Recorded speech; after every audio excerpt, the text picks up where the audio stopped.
Special intensive রিভিউর যে অ্যারেঞ্জমেন্টটা করছে সেটা সুষ্ঠুভাবে আমাদের পশ্চিমবঙ্গে করে আমাদের যত ভুয়ো ভোটার লিস্ট আছে সেটাকে বাদ দেওয়ার কথা বলতে হবে। এবং আমি তোমাকে কিছু আবার আমি সেই আমার মানে বারবার ওই আন্তর্জাতিক মানে কিছু গ্লোবাল এক্সাম্পলের কথা ভীষণ মনে পড়ে, কারণ আমরা সেদিকেই যাচ্ছি বলে আমার ধারণা এখন যেভাবে চলছে। মানে একটু আগে আপনি কেনিয়ার কথা বলছিলেন, এখন কোথাকার কথা বলছেন? হ্যাঁ, এবার আমি বলবো হচ্ছে লেবাননের কথা।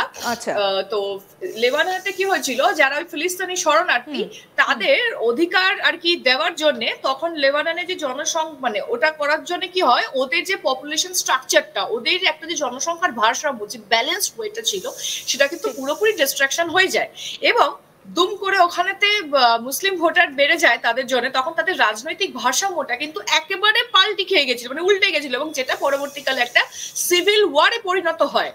যেটাকে আমরা জানি হচ্ছে লেবানিজ ওয়ার হয়েছিল হচ্ছে ওই 1975 থেকে 90 ওই সময়টা করে। এবার পশ্চিমবঙ্গের বর্তমান চিত্র তো একেবারে সেটার সাথে মিলছে। কারণ বিজেপি নেতারা তো এই অভিযোগটা করছেন বারবার করে যে পশ্চিমবঙ্গের ডেমোগ্রাফি নাকি বদলে গিয়েছে। হ্যাঁ, এটা আজ বললেন না, আমি যেটা বললাম এটা স্ট্রাকচারাল ট্রিটমেন্টটা শুরু হয়েছিল হচ্ছে ওই থেকে স্বাধীনতার পর থেকে, যখন অলরেডি পূর্ব পাকিস্তান থেকে প্রায় 40 লক্ষ রিফিউজি ঢুকেছিল এবং বেআইনি ভাবে তাদের নামগুলোকে নথিভুক্ত করে দেওয়া হলো ভোটার লিস্টে just for the sake of তুষ্টিকরণ রাজনীতি, যেটা নেহরুর সময়। আমি আরো দুটো জায়গার একটু পরিসংখ্যান দেখাই, তাহলে বিষয়টা আরো পরিষ্কার হবে। ফরাক্কার পর আরো একটা বিধানসভা কেন্দ্র আমি দেখাতে বলবো প্রোডাকশন টিমকে, সুতি। দেখুন, সুতিও একটা সীমান্তবর্তী জায়গা এবং দেখুন সেখানকার কিভাবে ভোটার সংখ্যা বেড়েছে। সুতিতে 2011-তে ছিল 1,74,931, আর 2021-এ হয়েছে 2,44,288।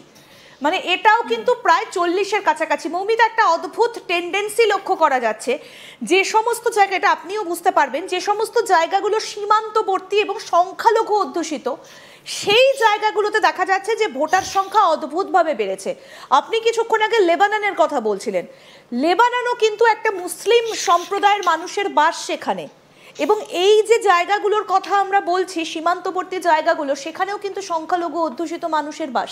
তাহলে কি যে সমস্ত জায়গাগুলোতে সংখ্যালঘু অধ্যুষিত সেই জায়গাগুলোর এই হারটা বেশি, এটা কিভাবে সম্ভব? হ্যাঁ, একেবারেই তাই, এটা একেবারেই ঠিক বলেছো। সমস্যাটা যেটা হচ্ছে, আমি আগের এতেও বলেছিলাম, আজকেও আমি একই কথা বলবো, এই যে সংখ্যালঘু মানে যে কমিউনিটির কথা আমরা বোঝাতে চাইছি, বাংলাদেশ থেকে তারা ঢুকছে। এবারেতে বাংলাদেশ থেকে তারা যে সবাই আর কি খারাপ মনোভাবাপন্ন নিয়ে ঢুকছেন এমনটা নয়। আমি এটাও বলবো অনেক সময় ভোট ব্যাংকের জন্য কিন্তু তাদেরকে ব্যবহার করা হচ্ছে, তাদেরকে তুষ্টিকরণের রাজনীতিতে ঢুকিয়ে দেওয়া হচ্ছে। এইবারেতে কি হয়, যেটা আমরা মুর্শিদাবাদে কয়েক মাস আগে দেখলাম, ইন্দিরা, ভয়াবহ একটা কমিউনাল ভায়োলেন্স, মানে একটা দাঙ্গা হলো, একটা হিন্দুদের ওপর আক্রমণ হলো, এটা আমরা দেখেছি। এবার এই যেটা ওরা বুঝতে পারছে না এটা, কারণ ওদের যে আইডিওলজিটা, ওদের না নিজস্ব কোনো আইডিওলজি ক্রিয়েট করা হচ্ছে না। ওরা যখন বাংলাদেশ থেকে পালিয়ে ভারতবর্ষে চলে আসে, দেখো সবাই যে শরণার্থী এমনটা নয়, প্রচুর হিন্দু শরণার্থীও আসছেন, কিন্তু এই মুহূর্তে যেটা পশ্চিমবঙ্গের সব থেকে বড় সমস্যা হচ্ছে, অনুপ্রবেশ করছে লোকজন। এবার এই যারা ধরো হিন্দু কমিউনিটি বাদ দিয়ে যারা ঢুকছে, এবার তাদের মধ্যেও কিন্তু অনেক এক্সট্রিমিস্ট মানুষজন রয়েছেন যারা গোটা ভারতবর্ষে ছড়িয়ে যাচ্ছেন, দিয়ে আমাদের জব খেয়ে নিচ্ছে, এরকম অনেক সমস্যা। তো সেটা অন্য প্রসঙ্গ, কিন্তু কামিং ব্যাক টু এই অনুপ্রবেশ অ্যান্ড বর্তমান যেটা সংখ্যালঘুদের তুমি যেটা বলছো, এটা কেন হবে না বলো? কারণ বাংলাদেশ থেকে তারা ঢুকছে, বাংলাদেশ থেকে তারা ঢুকে ওই যে বলছি তাদের আইডিওলজিটা না সেট করা হচ্ছে না, কারণ তারা একটা ক্ষুদ্র আইডিওলজির মধ্যেই বাঁচছে, তাদের নিজস্ব কোনো আইডিওলজি তৈরি হচ্ছে না। যে মুহূর্তে তাদের নিজস্ব একটা আইডিওলজি তৈরি হবে, তাদের নিজস্ব, তারা নিজেদেরকে এডুকেট করবে, তখন তারাও কিন্তু এই সমস্ত এই জালি কাগজ বানানো এ করা এগুলোতে লিপ্ত হবে না। এখন দেখো তোমার কাছে যদি ভোটার কার্ড না থাকে, অনুপ্রবেশ ঘটছে সংখ্যালঘুদেরই, সংখ্যালঘুরাই শুধু অনুপ্রবেশ করছে, হিন্দু অনুপ্রবেশকারী নেই। না, ওইটা বললাম তো যে হিন্দুরাও ঢুকছে, কিন্তু যেহেতু তুমি সংখ্যালঘু সম্প্রদায় বেশি দেখা যাচ্ছে বললে আমি ওই জন্য ওই দিকটা হাইলাইট করে বলছি। এইবারেতে দেখো, তোমার কাছে যদি ধরো তোমার বা আমার কাছে যদি ভোটার আই কার্ড না থাকে, আইডি কার্ড, আমরা তো ভোট দিতে পারবো না।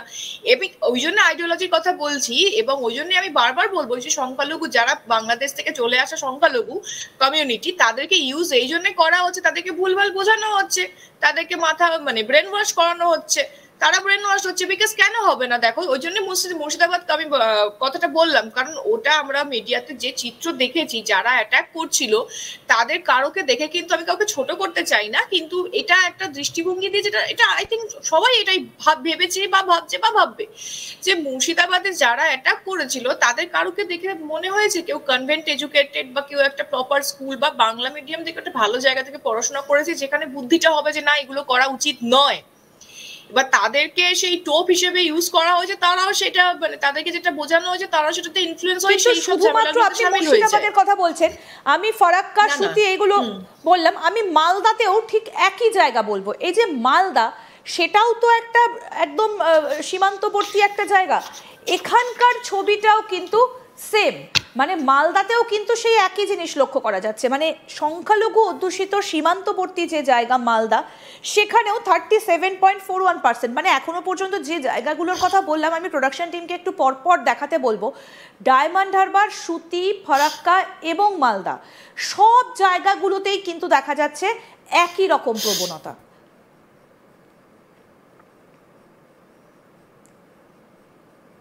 মৌমিতা, আচ্ছা, এবার এখন প্রশ্ন হচ্ছে যে দেখো, যখন সমস্যাটা এক, সেটা নিয়ে থেকে বড় কথা এবার আমাদের দেখতে হবে না এটা যেটার সমাধানটা কি করে হতে পারে, রাইট? তো এখন প্রশ্ন হচ্ছে এই ভোটাররা কারা, এটা সবার প্রশ্ন আসতেই পারে মাথায়। এই ভোটাররা কারা আমরা সেই জায়গাগুলোতে আসবো, সেই পয়েন্টগুলো আমরা দেখাবো, কিন্তু বিষয় হচ্ছে এই যে জায়গাগুলো, ডায়মন্ড হারবার দেখালাম, ফারাক্কা দেখালাম, সুতি দেখালাম, মালদা দেখালাম, এই চারটে যে জায়গাগুলো, এই জায়গাগুলোর কথা যেগুলো তুলে ধরলাম, সেখানে ভারতীয় জনসংখ্যার থেকে ভোটার সংখ্যা বৃদ্ধির হার অনেকটা বেশি। কিন্তু বিষয়টা হচ্ছে যে শুধুমাত্র এই জায়গাগুলো দিয়েই কেন, ডায়মন্ড হারবার, সুতি, ফারাক্কা, মালদা কেন, এছাড়াও তো আরো বেশ কিছু জায়গা রয়েছে। আর এবার যে গ্রাফিক্সটা দেখাচ্ছি, যে এই ভোটাররা কারা, যে প্রশ্নটা তখন আপনি তুললেন, 13 বছরে জন্মের তুলনায় ভোটার বাড়ার অনুপাত 168%, মানে 168%। একজন শিশুর জন্মের সঙ্গে 1.5 জন ভোটার তৈরি হচ্ছে, এটা কখনো মেনে নেওয়া যায় কি?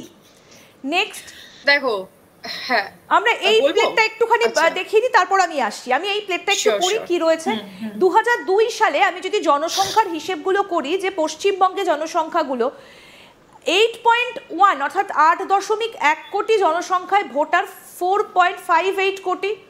2011-তে জনসংখ্যা কত বেড়েছে? 9.12, অর্থাৎ তারপরে বেড়েছে হচ্ছে ভোটার সংখ্যা 5.62। 2024-এ মানে গত বছরের অনুপাত বলছে 10.32 কোটি জনসংখ্যা এবং ভোটার 7.58 কোটি। এবার যদি ধরি এই হিসেবটা, যে জনসংখ্যাটা যদি হিসেব করি, 2002 থেকে 11 দেখা যাচ্ছে 13.84, 13.84%, প্রায় 14%, কিন্তু ভোটার 22%-এরও বেশি, 23%-এর কাছাকাছি। এটা হয় কি করে?